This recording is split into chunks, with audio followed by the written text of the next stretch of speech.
Hello दोस्तों, आपका स्वागत है इंजीनियर सोच लैब। आज हम बात करने वाले हैं भारत की सबसे बड़ी hydro power company NHPC limited जो पीएसयू है उसके बारे में। क्या इस स्टॉक में इन्वेस्ट करना सही होगा? बिहार, सिक्किम, जम्मू कश्मीर से लेकर अरुणाचल तक 46,000 मेगावाट से भी ज्यादा की power pipeline, solid dividend record और रिन्यूएबल एनर्जी में एक जबरदस्त एक्सपेंशन। तो आज हम एनएचपीसी की वो डिटेल डिस्कस करेंगे जो आपको एक इंटेलिजेंट इन्वेस्टर बना सकता है। वीडियो को एंड तक जरूर देखिए।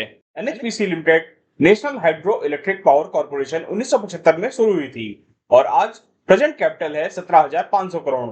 पेड अप कैपिटल है 10,045 करोड़। एनएचपीसी काम करता है पूरे hydro power project life cycle पर, प्लानिंग से लेकर कमीशनिंग, ऑपरेशन, मेंटेनेंस तक।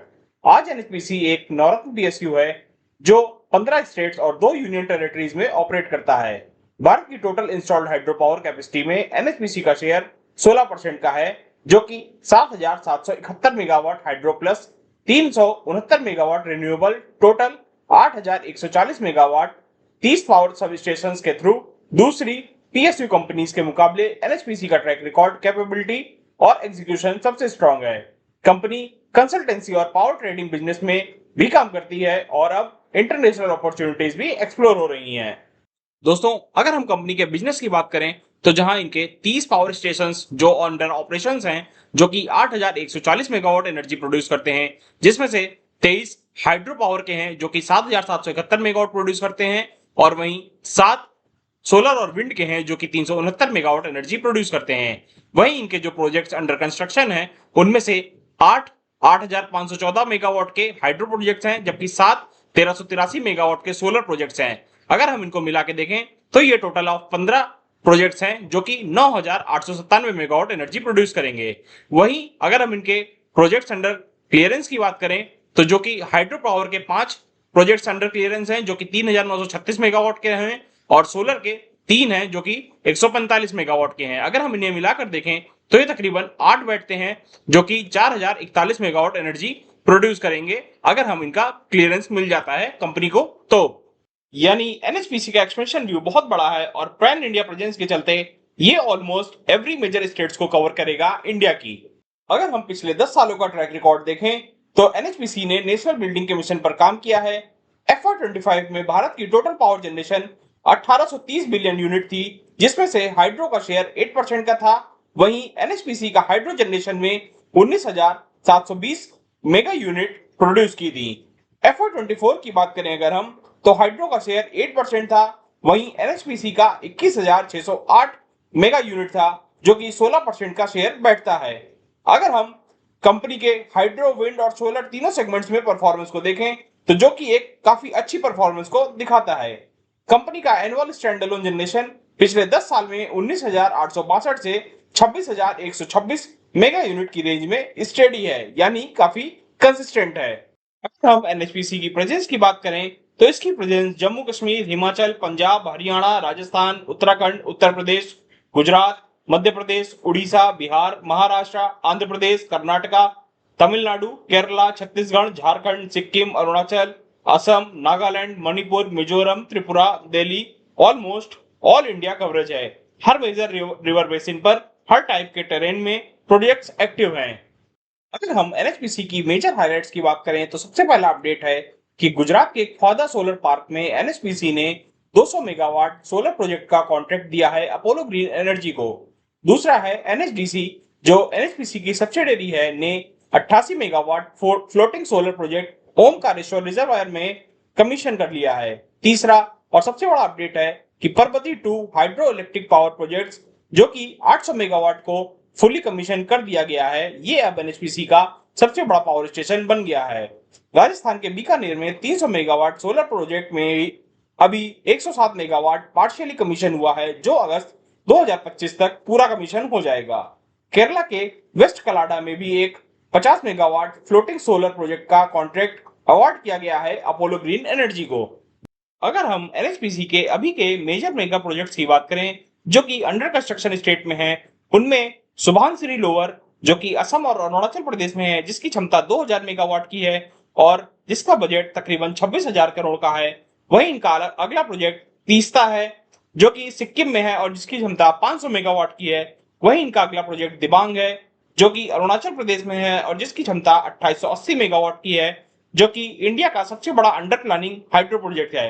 वही इनके अगर हम बाकी के प्रोजेक्ट को देखें, जो कि रंगित फोर, हीरू, पाकलडुल, क्वार, रातले जम्मू कश्मीर, सिक्किम रीजन में मल्टीपल प्रोजेक्ट्स शामिल हैं।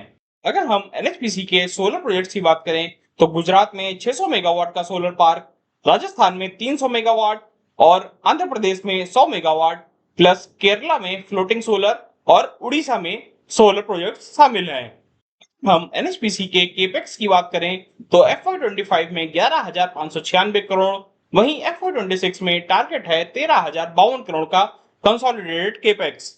अगर हम एनएचपीसी के ऑपरेशनल प्रोजेक्ट्स की बात करें जिनमें बैरासियूल, चमेरा, सलाल, दुलहस्ती, तीस्ता, धौलीगंगा, किशनगंगा, पर्वती 3 एंड 2, टनकपुर, लोकटक, ये एनएचपीसी के मेन हाइड्रो स्टेशन हैं। वहीं सोलर और विंड की साइड में जैसलमेर विंड, थेनी, दिंदीगुल, बीकानेर कालपी, सांची और ओमकारेश्वर फ्लोटिंग सोलर और अजमेर प्रोजेक्ट्स हैं। वहीं एनएचडीसी सब्सिडरी में भी इंदिरा सागर और ओमकारेश्वर हाइड्रो, जो कि मध्य प्रदेश में है, उसके प्लस सोलर कैपेसिटी प्रोजेक्ट्स हैं। अगर हम कंपनी के न्यू इनिशिएटिव्स की बात करें जो कि नए ग्रोथ इंजन साबित हो सकते हैं, जिसमें सोलर के 1382 मेगावाट जो कि अंडर कंस्ट्रक्शन प्रोजेक्ट्स हैं, वहीं इनके अंडर पाइपलाइन में जालौन, मिर्जापुर और माधवगढ़ के प्रोजेक्ट्स हैं जो कि 1445 मेगावाट के हैं। एज अ इंटरमीडिएटली प्रोक्योरर एनएचपीसी भी 14,780 megawatt multi state renewable projects manage कर रहा है। अगर हम इनके पम्प्ड स्टोरेज की बात करें जो कि महाराष्ट्र, एमपी, आंध्र प्रदेश, गुजरात, राजस्थान, उड़ीसा, त्रिपुरा, पंजाब और ओएनजीसी के थ्रू 19,060 मेगावाट कैपेसिटी इन्वेस्टिगेट और इंप्लीमेंट हो रही है। ये लॉन्ग टर्म ग्रिड स्टोरेज को फ्यूचर है। अगर हम एनएचपीसी लिमिटेड के फाइनेंशियल्स की बात करें तो जहां इनका मार्केट कैप तकरीबन 81,000 करोड़ का दिखाई देता है, वहीं इनका पीई तकरीबन 26 का, आरओसी 7.5% का और आरओई भी 7.5% का दिखाई देता है। वहीं इनकी प्राइस टू बुक 2 की और ईबी टू एबिटा 16.1 का दिखाई देता है, जबकि इनका रिटर्न ऑन एसेट्स 3.43 का है। अगर हम कंपनी की पी को बात करें तो पी मीडियन जो है वो 11.1 का है, वहीं कंपनी का पी करीबन 27.1 का है, जो कि स्लाइटली ओवर वैल्यू कैटेगरी में जाता हुआ दिखाई दे रहा है। अगर हम कंपनी की सेल्स ग्रोथ की बात करें तो sales growth year on year basis पे लास्ट 3 क्वार्टर्स की 11%, 24% और 20% रही है। वहीं इनके ऑपरेटिंग प्रॉफिट मार्जिन भी लास्ट 3 क्वार्टर्स में इंप्रूव होते हुए दिखाई दे रहे हैं, जो कि 45% से बढ़कर के 56% तक पहुंच चुके हैं।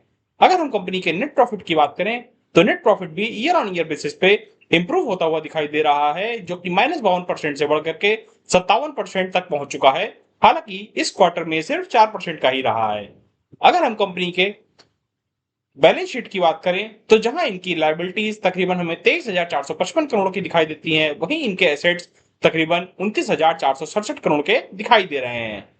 अगर हम कंपनी के शेयर होल्डिंग पैटर्न्स की बात करें तो जहां इनके प्रमोटर्स तकरीबन 67.40% के दिखाई देते हैं, वहीं एफआईआई और डीआईआई का डेटा भी तकरीबन 20% का दिखाई देता है, जिसमें से 9.31% के एफआईआई और 10.63% के डीआईआई दिखाई देते हैं। वहीं गवर्नमेंट की पार्टिसिपेशन भी 1.13% की है, जबकि पब्लिक की पार्टिसिपेशन 11.52% की रही है। दोस्तों, हर कंपनी के साथ कुछ चैलेंजेस होते हैं, वैसे ही एनएचपीसी को भी कुछ रिस्क फेस करने पड़ते हैं। सबसे बड़ा रिस्क है क्लियरेंस रिलेटेड डिलेस, जैसे कि फॉरेस्ट क्लियरेंस, एनवायरमेंट क्लियरेंस और लैंड एक्विजिशन में कई प्रोजेक्ट्स को रुकावट मिलती है। सवाल कोट जैसे बड़े प्रोजेक्ट्स अभी भी क्लियरेंस के लिए वेट कर रहे हैं। दूसरा इंपॉर्टेंट चैलेंज है कंपनी का केपेक्स हैवी मॉडल, जहां पर हैवी इन्वेस्टमेंट करना पड़ता है नए पावर प्लांट्स बैठाने के लिए। इस वजह से कैपिटल चाहिए होता है और डेट सर्विसिंग का प्रेशर भी रहता है, लेकिन सरकार का सपोर्ट स्ट्रांग है जो फाइनेंशियल को सस्टेन करता है। एक और रिस्क है रिसीवेबल्स का, मतलब कि स्टेट पावर डिस्ट्रीब्यूशन कंपनी से पेमेंट डिले होना। पर क्योंकि एनएचपीसी एक पीएसयू है तो ये बैड डेट्स ज्यादा नहीं होते हैं, तो रिस्क मैनेजेबल है। बड़े प्रोजेक्ट्स जियोग्राफिकली चैलेंजिंग लोकेशन में हैं, तो नेचुरल क्लैमिटीज जैसे फ्लड, लैंडस्लाइड्स या अर्थक्वेक का थ्रेट भी होता है। और हाँ, कुछ लीगल और रेगुलेटरी डिस्प्यूट्स भी हैं, जैसे डुगर प्रोजेक्ट का हिमाचल प्रदेश गवर्नमेंट के साथ एक कॉमर्शियल वायबिलिटी डिस्प्यूट चल रहा है, जो थोड़ा अनसर्टेनिटी क्रिएट करता है। अब बात करते हैं एनएचपीसी की उस स्पेशल बातों की जो इसे मार्केट में अलग बनाता है। सबसे पहले तो एनएचपीसी का लॉन्ग ट्रैक रिकॉर्ड है सरकारी सपोर्ट के साथ, जो इंफ्रास्ट्रक्चर बिल्ड करते हुए स्टडी ग्रोथ का प्रूफ देता है। कंपनी के पास एक मल्टी ईयर प्रोजेक्ट पाइपलाइन है जो स्टडी रेवेन्यू ग्रोथ और लॉन्ग टर्म सस्टेनेबिलिटी का दरवाजा खोलता है। एनएचपीसी भारत की ग्रीन एनर्जी ट्रांजिशन का लीडर बन रहा है। ट्रेडिशनल हाइड्रो के साथ साथ solar projects, floating solar, pumped storage और इंटरनेशनल एक्सपेंशन भी हो रहे हैं। डिविडेंड पेमेंट सिस्टम स्ट्रांग है, अर्निंग्स कंसिस्टेंट हैं और एसेट बेस सॉलिड है, जो इन्वेस्टर्स को कॉन्फिडेंस देता है कि उनका पैसा सुरक्षित है और स्टेडी रिटर्न आएगा। तो फाइनली इन्वेस्टर्स के पॉइंट ऑफ व्यू से एनएचपीसी कैसे फिट बैठती है? यह stock specially long term investors के लिए बेस्ट ऑप्शन है जो स्टेबल डिविडेंड, पीएसयू सिक्योरिटी और डिफेंसिव पोर्टफोलियो के शौकीन है। अगर आपको ग्रीन इंफ्रास्ट्रक्चर में इन्वेस्ट करके नेशनल ग्रोथ स्टोरी का हिस्सा बनना है तो एनएचपीसी में ग्रोथ पोटेंशियल भी है, स्पेशली रिन्यूएबल्स और पम्प्ड स्टोरेज से। पेशेंस रखना जरूरी है क्योंकि ये एक स्टेडी कंपाउंडिंग स्टोरी है जिसमें इमीडिएट हाई रिटर्न्स नहीं मिलते, लेकिन टाइम के साथ साथ रोबस्ट ग्रोथ और स्टेबल कैश फ्लोज जनरेट होते हैं। रिस्क एवर्स इन्वेस्टर्स जिनको वोलेटिलिटी पसंद नहीं, वो एनएचपीसी को अपनी पोर्टफोलियो में कंसीडर कर सकते हैं for long term wealth creation. तो दोस्तों यही था हमारा आज का डिटेल्ड एनएचपीसी लिमिटेड का डीप डाइव। अगर आपको कंपनी का स्केल, गवर्नमेंट बैकिंग, फ्यूचर के एनर्जी ट्रांजिशन में रोल और कंसिस्टेंट डिविडेंड अपील करता है तो डेफिनेटली रिसर्च करो और अपने फाइनेंशियल एडवाइजर से डिस्कस करो और एनएचपीसी को अपने वॉच लिस्ट पर रखो। आपको एनएचपीसी कैसा लगा, पोर्टफोलियो में है या नहीं, ऐड करने वाले हो, नीचे कमेंट्स में जरूर लिखो। वीडियो पसंद आए हो तो लाइक, शेयर और सब्सक्राइब करना मत भूलो और हाँ, बेल आइकन को दबाना मत भूलना। मिलते हैं दोस्तों नेक्स्ट ब्रेकग्राउंड में, तब तक के लिए safe investing and happy investing.